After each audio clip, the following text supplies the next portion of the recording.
Greetings and salutations, Brutal Planet. We got a great show for you today. We're going to have Serena Cherry of the band Svalbard.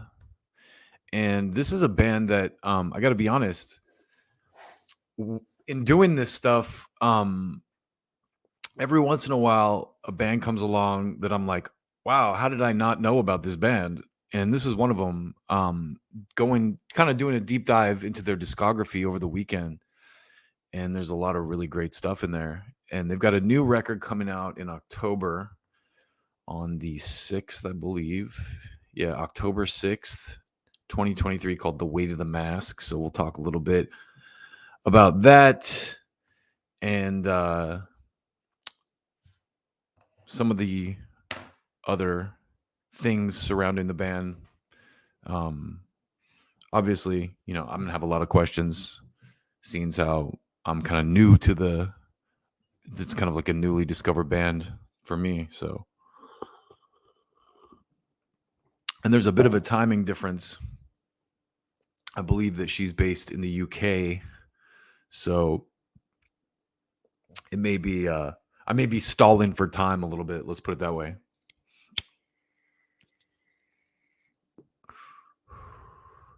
I've been watching since we're talking about the UK, I've been watching this Russell Brand thing unfold, and I think in a lot of ways I think it's a good thing that it's happening because people can kind of see how these types of smears are dug up, and they already kind of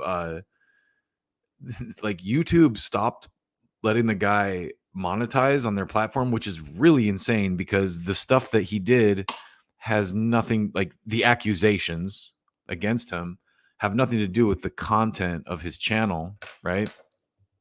Um so it's a new precedent to be able to kind of take someone off, basically take their livelihood away based on accusations. It's kind of wild.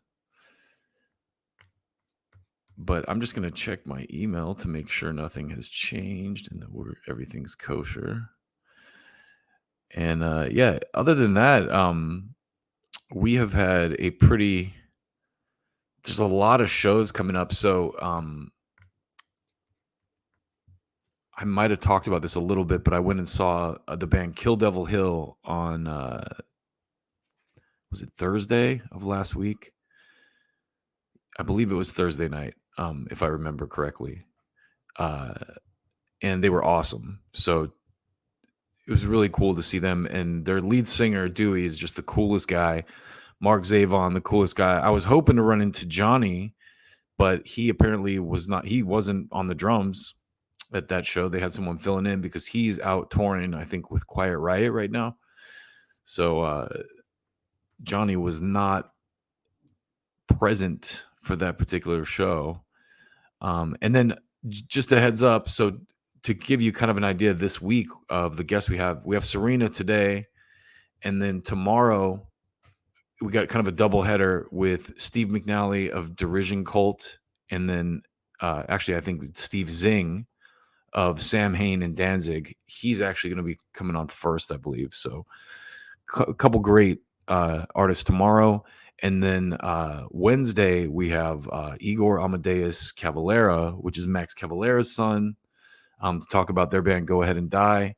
And then Friday, we just scheduled Anders from the band Sorcerer. So Eric, I think, is going to be jumping on for that one as well. That should be a fun one. Eric's interviewed Sorcerer a few times. They're one of his favorite bands out of Sweden.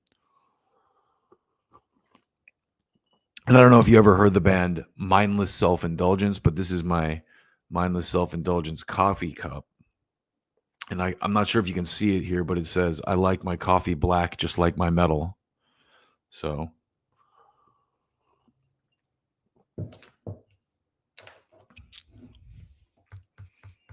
all right, let's talk about a couple of breaking news items or new releases, actually. I'm actually going to see the band Stitched Up Heart Wednesday night here in LA. So that should be interesting. We talked to Mixie a few weeks ago as their tour was kind of starting. And Eric, I believe, caught them up in Salt Lake as well. And then this week, so Friday last week, basically we had October Noir's new record, Letters to Existence, come out. Check that out. Awesome record. Like one of those records that just has like so much depth to it, like really long, like some of the songs are 8 and 9 minutes. And then the Kill Devil Hill record, Seas of Oblivion. I actually ended up linking up with the artist who did the cover work for that at their show at the Whiskey, and he may come on BPM Live at some point as well. But that's a great album. Check that shit out. And then this week, coming out, I believe the 29th, is Nikki Stringfield's record, Apocrypha. And you got to listen to that, especially for the seal cover, which is phenomenal. But let's see what else we got going on this week in metal news. What kind of gossip is going on? I guess there was a shooting at a Vince Neil concert. That's interesting.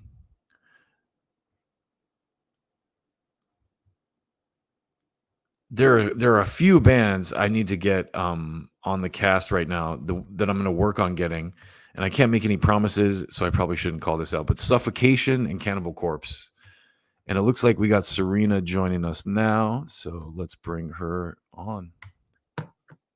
Serena, how are you? I'm good, thanks. How are you? Very good, thank you. Thank you for taking the time to drop in and chat today. Oh, thanks for having me. It's a pleasure to be here. Yeah, so you're in the UK, right? Sure, yep. What time is it over there right now? 7 p.m. Okay. Yeah, What see, I'm time just is it having where you are? coffee. It's 11 a.m. here. Whereabouts in America are you? I'm in Los Angeles County, just on like kind of out in the suburbs, more like on the border of Ventura County, kind of out in the mountains above Malibu, basically, Agora, Calabasas area. Oh, lovely. Sounds Yeah, nice. it's very nice actually. I'm very lucky. So I was just saying before I brought you on, Svalbard is a band that I honestly like. I hadn't heard a lot about, and I deep dived into your discography, and I was like, why did I not know about this band? I really dig your stuff. Specifically, the single "Eternal Spirits" really caught my attention. Is that a song that's going to be on the new record, or is that just like a one-off single you all released? Eternal Spirits is on the record, yeah, yeah. Okay, okay. Thank you very much for the kind words. I really appreciate that you enjoy Yeah, our sound. yeah. So my thing too is it's like I listen to a lot of metal too, and I genuinely try to find something I love about all bands, but I really dig your stuff because it's got something like that other bands don't have. It's got like a unique edge to it, and I think maybe it's the shoegaze influence. Because I hear like a lot of bands like that I wouldn't normally hear in a metal context, like Mogwai maybe, or like some of those types of bands.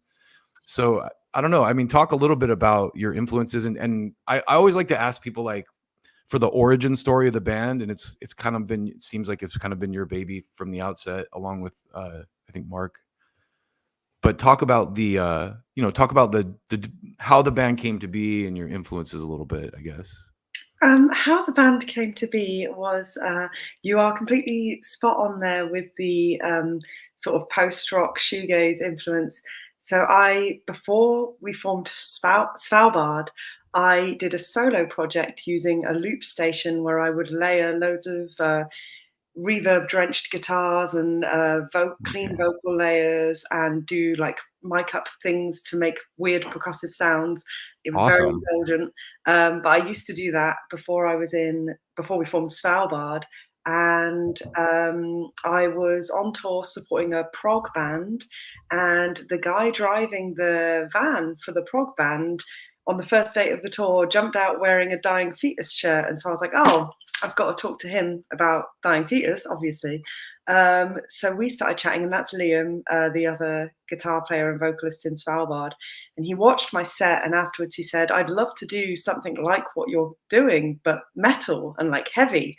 And I mean, I didn't need any persuading because before that I played in a black metal band and I played in a prog metal band, so was super excited about the prospect of that. So Liam and I started jamming, just writing riffs together, and yeah, sort of coming up with the bare bones of the Svalbard sound. And then we were in a rehearsal studio and we overheard Mark, the drummer, playing with a different band. And we were like, oh, he's good. We're gonna steal him.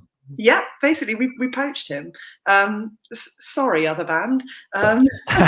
Who will not be named. Yeah, exactly.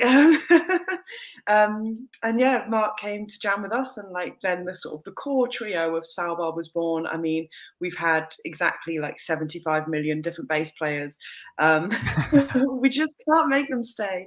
But we think we found the one with Matt. I mean, yeah, I think he's now our longest running bass player, having been with the band for a couple of years now. So that's really good. Awesome. And yeah, in terms of the sound, so it's kind of we have so many different influences and all of us listen to very different types of music. So I think that's where it kind of gets this real kind of I think Svalbard is very hard to categorize. Like if Mhm. someone said to you, what genre is Svalbard? I would not know which genre to pick. Um, so yeah, like I personally, I'm for my guitar leads, I'm really inspired by video game soundtracks, like Final Fantasy, Kingdom Hearts, World of Warcraft. Oh, That's wow. kind of what I'm trying to recreate is that same feeling that those soundtracks have when I write my guitar leads. And I'm also in the main thing I listen to outside of the band is like power metal and black metal, which I guess the black metal influence you could hear because Yeah. I tremolo pick all the time. So Mhm. that's where that comes from. And then the other guys are into like grindcore, tech death, post metal, shoegaze, post rock. I think we all have an appreciation of post rock bands like Mono and Explosions in the Sky and stuff like that. So Explosion in the Sky, that's another one that I could definitely hear some influence. yeah, for sure. So yeah, that's kind of how we formed and how we developed the sound, really. That's awesome. Yeah, like I said, I was like, "How did I not know about this band?" Because I really dig your stuff, and there's like with metal these days especially, I feel like everyone's kinda using the Meshuggah template, and not that's not even a bad thing because I love Meshuggah, but, like, there's a lot of that style of kinda like it's very, like, precise and timed, and I like that your music has kinda like an airiness to it. Like it's like a vastness in those breaks that like some of those bands that you described did like Explosions in the Sky or like Mogwai, those big like have you ever heard bands like Isis or Yeah. even like Neurosis, like the yeah, like I love that kind of element, and I think it's been lacking in a lot of recent metal, but you guys have been around for like quite a while as well. You've been around since what, 2011? Yeah, 2010, I think we formed. Oh, So wow. yeah, been around for a long time. This is our fourth album. So yeah, we've just been slowly grinding away in on smaller tours and working our way up, really.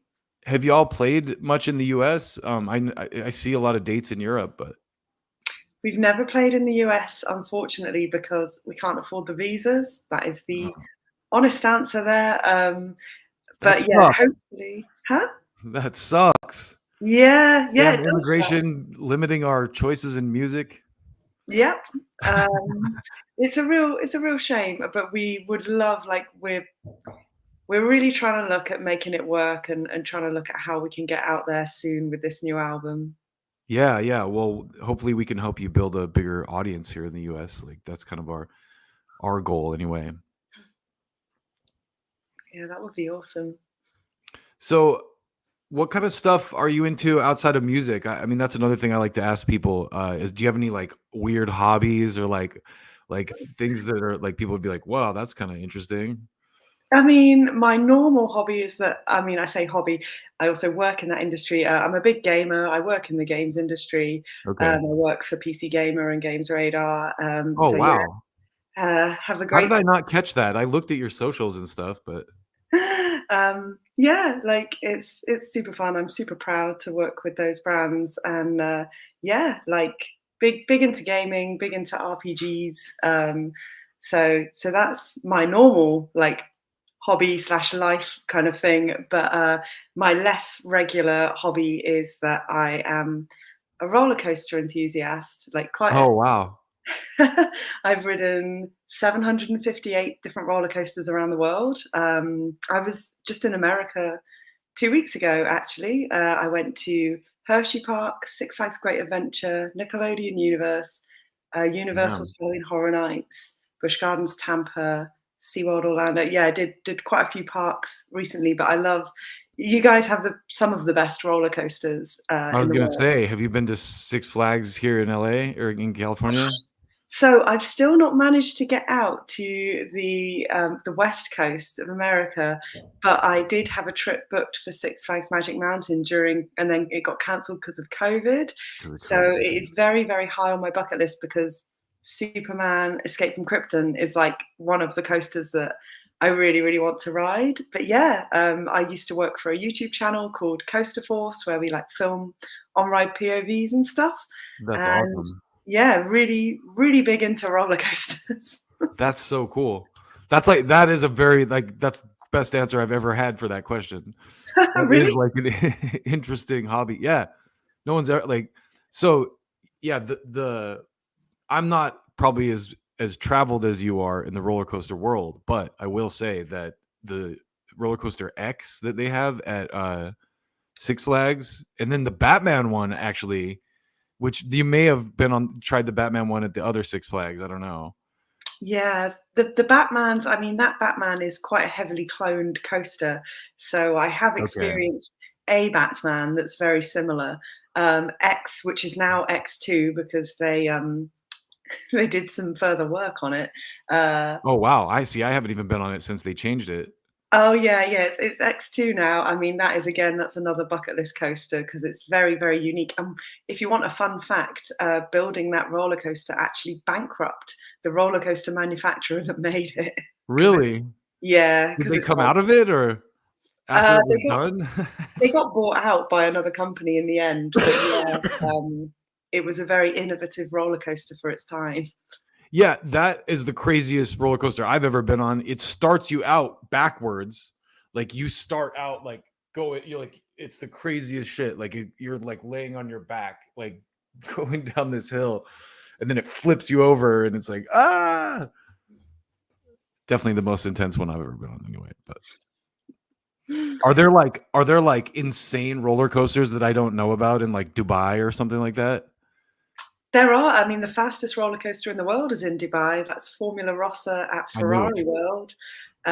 Yeah, very, very intense ride. I'd say, I mean, yeah, Japan has some really amazing ones. There's some really intense roller coasters in China. There's also some really, really brilliant roller coasters in Germany. Oh, okay. Well, the engineering, I would kind of expect that. Yeah. Damn, that's super interesting. And so you have like you're like geeked out on the roller coaster scene. Like you totally know tons about it. Yeah, it's really tedious. I'm like the worst person to go to an amusement park with. I just bore everyone with facts about roller coasters. You're like, did you know that this? Uh, I mean, I would that would be entertaining to me. It's like you're like a walking roller coaster museum. I take that as a compliment, thank Yeah, you. no, it totally was. That's so cool. Yeah, so like that's really interesting. So you're very so I come from a digital marketing background and I think it's cool that like right now really is like you can be your own brand. It's such a beautiful time for creative people in that respect and it seems like you've kind of like already experienced that like so were you already making money as like a video game influencer before you started the band? No, so And you don't have to. By the way, you don't have to answer. Like if I'm being too intrusive, you can be like, I don't want to answer that. no, it's all good. Okay. So with gaming, that's like a sphere. Obviously, I've been a gamer all my life, but in terms of a sphere of work, that's been a fairly recent thing in the last couple of years. How it began was in the UK, we have Kerrang magazine, and Hmm. I wrote a games column for them, Oh and wow, then eventually sort of jumped ship to become the social media editor for PC Gamer and Games Radar. So that's how that happened. I'd always wanted to work in that industry, but yeah, it was just sort of uh, waiting for the stars to align, really, for it to happen. that's super cool.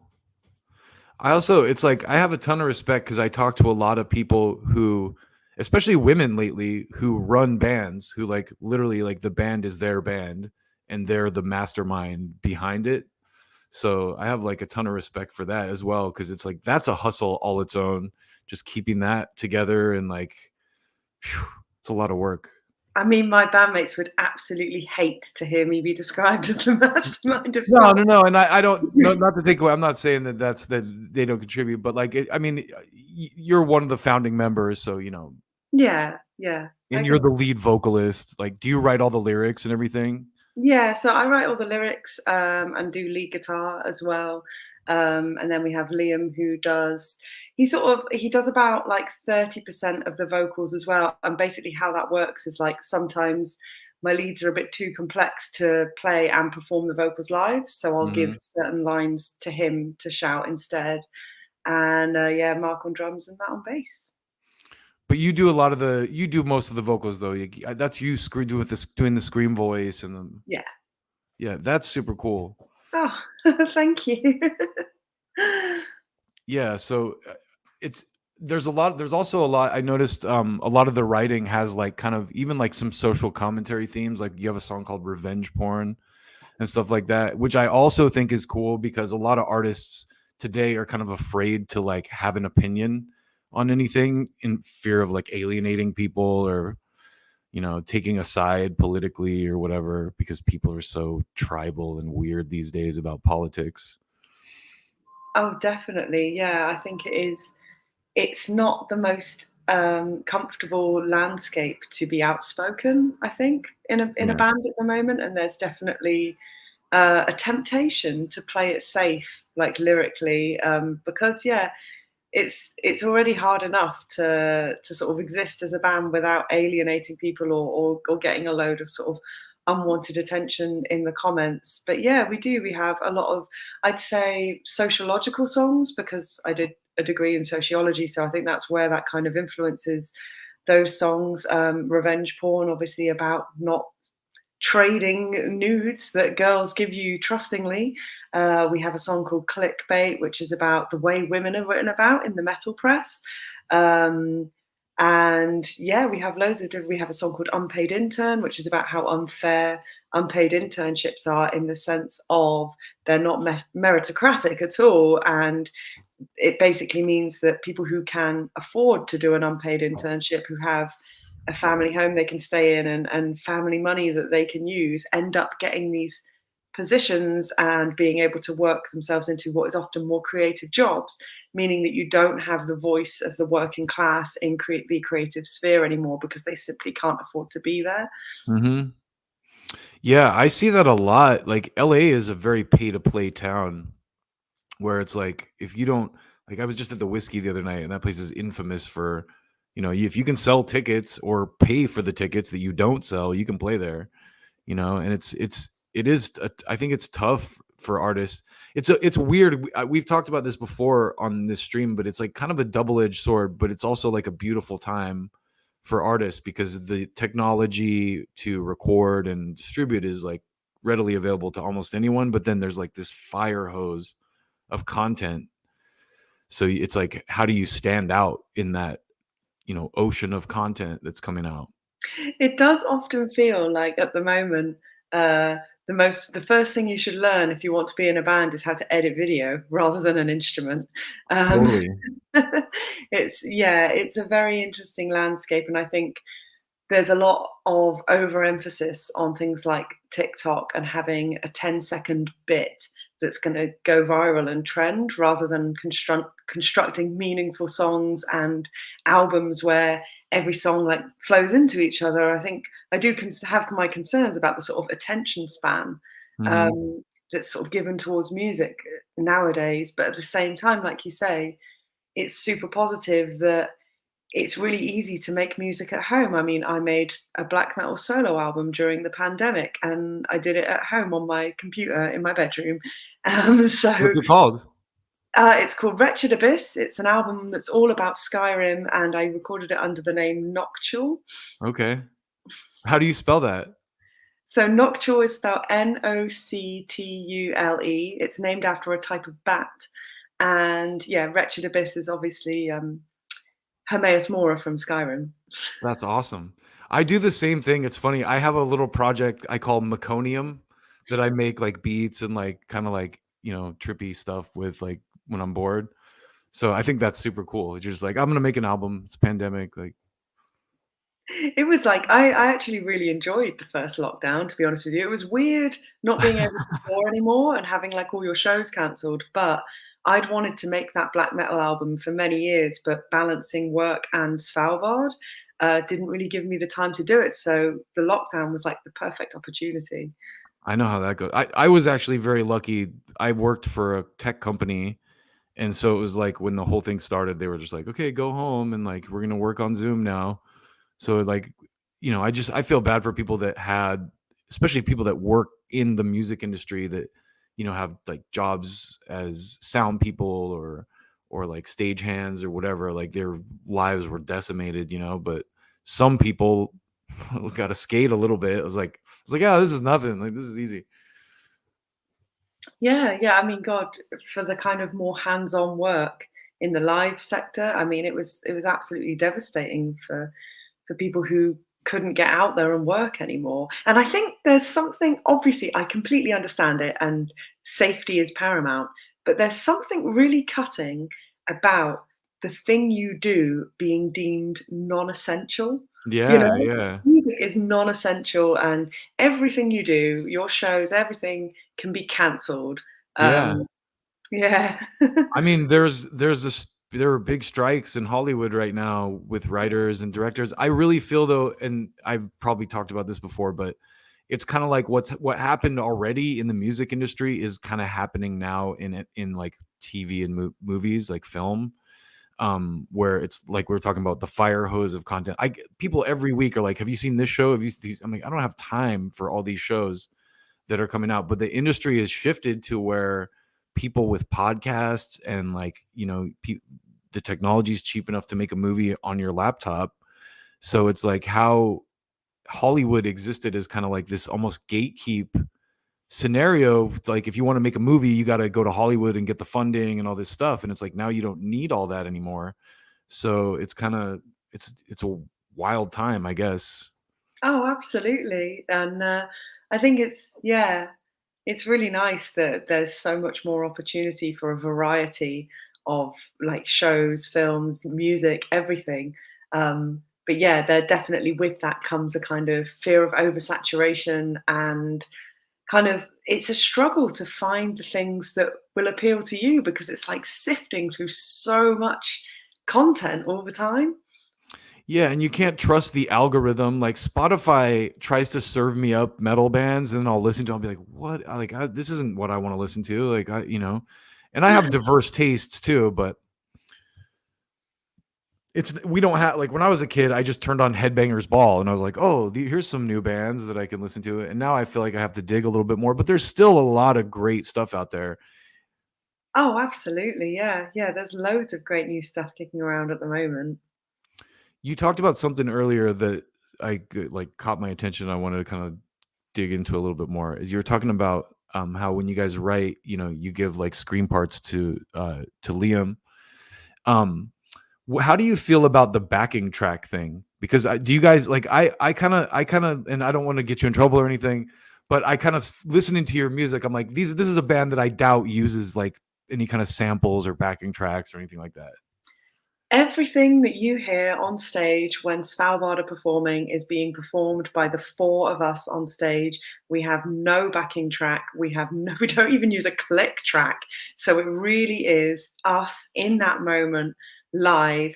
And I have a huge concern with the amount of metal bands that rely very heavily on backing track, that Yeah, it's going to create this. I think what alarms me the most, I understand, you've got these albums, you've got these bands where the production is so huge, there's no way you're gonna, you can't you can't recreate pull it off the live. ball Yeah. here live without hiring an orchestra and a choir. So of course they're gonna have tracks. I kind of understand that. But I think there's a difference between a few necessary tracks and miming your vocals on stage. Yeah. I'm not gonna name any names. Um, but my concern with this is what I really want to know is how many of the audience members are aware that this is playback, and not being performed live. Because Exactly. one really good example that I can use is we have Download Festival here in the UK, and the headliners this year were Metallica and Bring Me the Horizon. And Metallica played the four of them as a four-piece, playing their hits and whatnot. And Bring Me the Horizon had a lot of backing tracks going on. Mhm. And I saw a lot of discourse on Twitter saying, Bring Me the Horizon were amazing and sounded amazing, and Metallica was shit and stuff like this. And I wanted to be like, hang on, you're confusing like Live music with kinda live music. yeah, yeah, exactly, and I worry that then bands who are playing fully live are gonna be compared to the standard Yeah. of a band that have a 50% backing track, who are obviously gonna sound better. Like, you can't compete with a perfect playback or with 10 extra guitar layers making it sound really thick and immense. You cannot as a live band, you cannot compete with that, and so it's like, I don't want people to confuse what's fake with what's good. Yeah. Yeah, no, I totally agree. I think you said something about too about the expectations where I've talked to people because I like to ask musicians about this because it's a hotly debated subject in the music world right now. And I've heard people say, "Well, I'll go see Kiss and they use backing tracks and I know they're using backing tracks, but it's great to see Kiss like perform and sound great and whatever."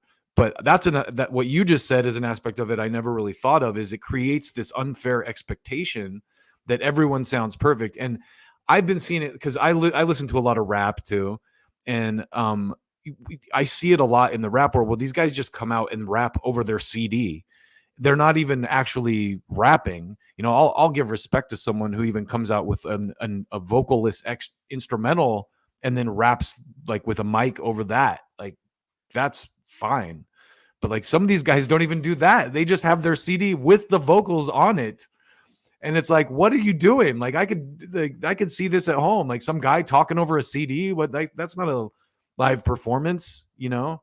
That's not and then there's other rap groups like the Roots, for example, that have a full live band that, you know, are kill it. And you know, Black Thought, the MC for them is insane live. Like he raps everything live and does it fully well. So that that's good to hear and it's interesting. And I do also feel like there's a backlash to it, I think, in a lot of ways. Like people I don't go to a concert to hear the CD played exactly to T, you know. I That's why you go to a live show is to hear the songs played live, you know. But then sometimes I also feel like for larger bands with a larger audience, part of the show is more of an identity thing for the fans about belonging to that fan group and also Mhm. kind of being in that moment and having something you can share on your socials. And I feel like there's this real emphasis on visuals as well.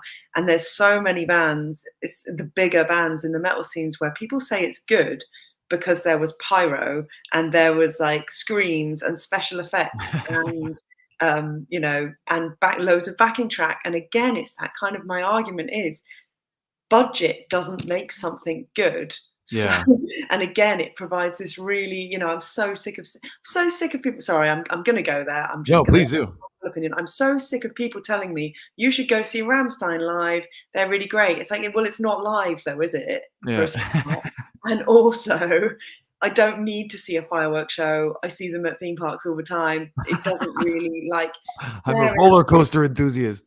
enough. Like fair enough. It's it takes a lot of thought and effort and a big team to execute a show like that. I can appreciate the logistical side of it. Yeah. But in terms of that being the barometer of a good show, I'm like, it's just it's just fireworks. It's not a live, it's not the same as seeing four people have that synergy and create something that sounds amazing live.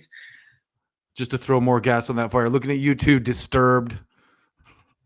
Oh, so I'm I'm a bit out of the loop with Disturbed. Yeah, I'm just saying, like, same thing with Rammstein. It's like a lot of pyro, a lot of backing Oh, tracks, a lot of stuff that, you know, I'm sure a lot of people like it, but you know, it's not my thing. I well, it's to your point too, bands like Explosions in the Sky, a show like that is so cerebral and heavy in like a mental way.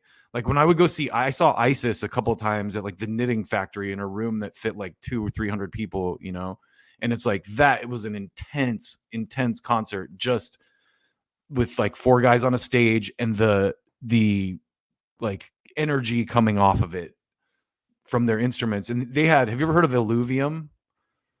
No. They had some really cool, ISIS had some really cool opening acts. They have this guy Illuvium who does like these ambient like pieces, and it was just like kind of loop based stuff, but like so intense in the room, just the music. Like the guy didn't even say anything between songs. He just like played his stuff and everyone just went, wow, that was intense. You know, and Amazing. that's the kind of stuff I go to shows for, you know, for not, and it's not always the same either. I saw another band called the Bobby Lees, who's another really killer, like kind of indie punk band. And just the energy in the room, there's absolutely no backing tracks under that, you know, but just the energy in the room is like what makes it a great show. Definitely, yeah, that's the kind of thing that I find the most rewarding to see live is when you can like it sounds like a really weird way to describe it. You can feel the air of the music moving. Like you Yeah. can feel the push of the guitar amps. You can feel the kind of like power of the vocalist screaming his like guts up. It's just, yeah, that kind of rawness is what live music is for me. But then I think a large portion of people want to see the spectacle side of it. Yeah. It's like the WWE type vibe. But like a band like Tool is another band that I would say, because I was thinking like it's easy for me to say that like ISIS killed it in a small room, but try that, replicate that at like a stadium level. I think a band like Tool does that pretty well. Like they have those like deep cerebral shows, and they're a band who it's never been about the visuals of their band anyway. Like when they came out, you know, the videos were the visuals, like, but the band, like you didn't even know what they looked like until three or four albums in when they couldn't hide anymore, you know? Yeah, yeah. It was the same, I went to see Porcupine Tree earlier Another this one. year, and yeah, what a great band, and it is, it's just the guys on stage playing the song, but the atmosphere and the musicianship and, like, the interconnectivity between like, their drummer is incredible. Between their drummer and the rest of the bands that, like and the rest of the guys in the band is just yeah, that I find super rewarding to watch, and again, very cerebral, like, it affects you here as well as here, you know? Mhm. I saw a band, you mentioned that, called This Will Destroy You a few years ago. And same thing, just like almost no, there's no vocals in any of that music. It's just very like cerebral, just like they play the song and it just reverberates through the room and people go, It sort of takes you on a journey, doesn't it? yeah, yeah. And again, I think there's a lot of there is, you know, use for all that kind of stuff. And I totally appreciate bands like you were saying that have the need to like have a bigger production value or like with backing tracks. But you know, it's like use keyboards, have your guitar player sing the backup vocals. I respect that a lot more when I see, you know, them actually trying to replicate it live, and maybe it doesn't sound perfect, but it's close enough that I'm like, okay, at least I know it's live. Yeah, yeah. I would always rather hear the imperfections of a singing voice or like a little imperfections in the guitar playing or have something not sound exactly like the record because that's how you know you're in the moment. That's what makes it live is hearing the rendition of the song here and now, not how it was recorded 6 months ago. Exactly.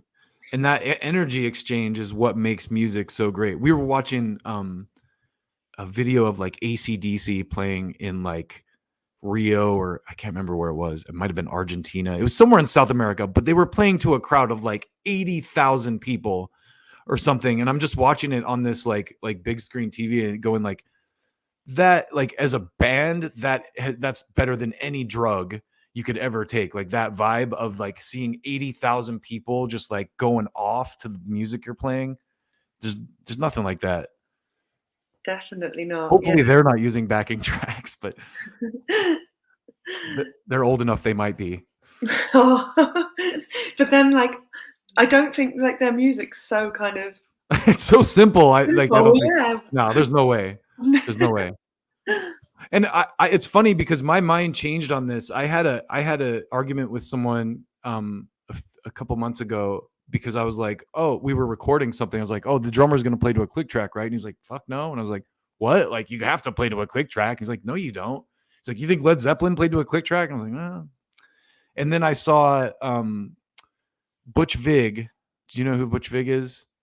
No. He's the guy who produced Nevermind, and he plays drums for Garbage, but he's like a big in the recording industry, and he was talking about recording Smashing Pumpkins and how, which is another band I kind of hear some like vibes in your stuff too, because I think because they have a little bit of the shoegaze influence. But anyway, he was saying how when they recorded Smashing Pumpkins, it would have been impossible to record it to a click track because their drummer and Billy Corgan, the way that they work together, it's like such a push and pull against each other that there's no way they could have captured it with a click track.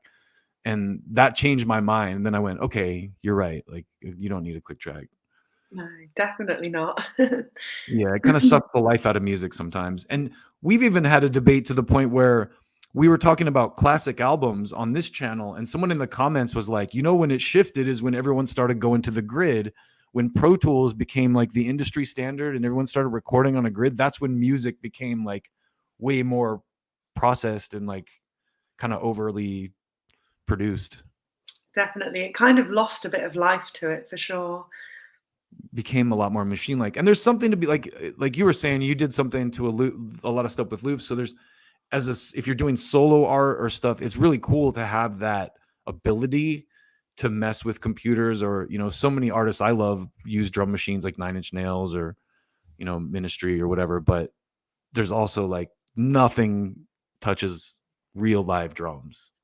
I didn't actually use a drum machine No? for my solo thing. I had a bunch of contact mics, and I would attach them to things like weird little percussive, like children's musical instrument percussion things. Oh, Like, I had that's a little cool. snail that kind of made a weird noise when you hit it, and it had a contact mic on, and I would just hit it with a drumstick and that kind of thing. So all my loops were created With live, live and there instruments. were some instances where someone would make a noise in the crowd and the mic would pick it up and it'd come back in the loop. Oh, that's cool. That's cool.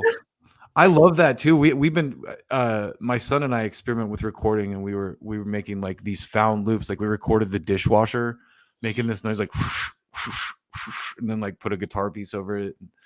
Nice.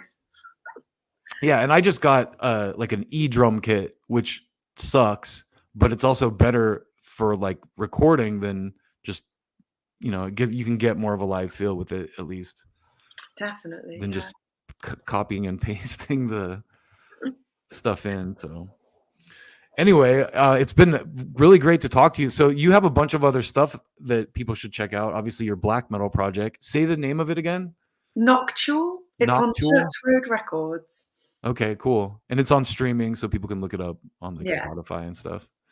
And then the record comes out October 6th. Do you guys have, you have a couple singles out, including Eternal Spirits, which is a heavy track. Do you have any other singles coming out or videos or anything in the build up to the album? We're not sure yet. So we were going to try and do a sort of live performance compilation footage video for another song on the album. But we've hit a few hurdles with regards to filming inside the venue. So we're just sort of trying to figure out that might happen, or we might not be able to afford the fees they're going to charge us.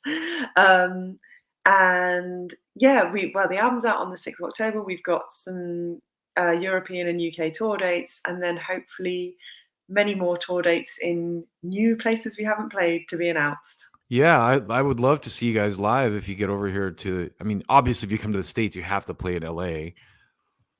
Sure, Or of Southern course. California, at least, like Orange County or something. We would love to. If we come to the States, we want to cover as much ground as possible. Yeah. And I guess I don't really have any other questions. I really dig the music. Like I said, I'm genuinely, like I said, I always talk people up. I always try to find something positive. But when I heard you guys, I went, wow, this is a band that I should have known about. This is great stuff. Do you know the band Loathe? Yeah. I feel like you guys have kind of like similar, not the same at all, but like trajectory where they do some stuff that's a little more like ambient and mellow.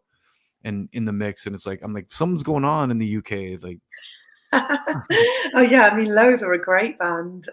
So you yeah, guys predate them too, so pardon?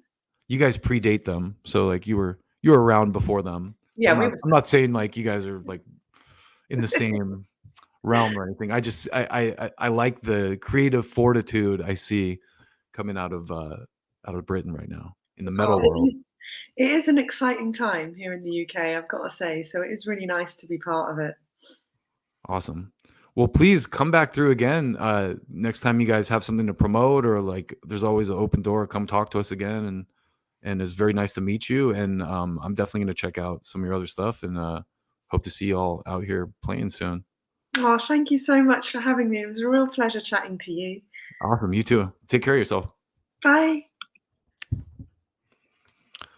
All right. So, like I was saying, Svalbard has some really great stuff. The one thing I forgot to ask her was about the name.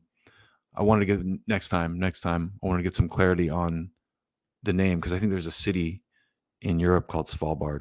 Whatever the case, I love the conversation, especially the part about live music and backing tracks. Um, she gave us some breaking news there. And fantastic stuff. Check out the single Eternal Spirits. It's heavy as shit. It's like amazing band. I love their stuff. I'm gonna really be looking forward to. Well, I have a streamer of the new record, but y'all can hear it in its entirety October 6th. And thank you for tuning in, y'all. Keep it brutal.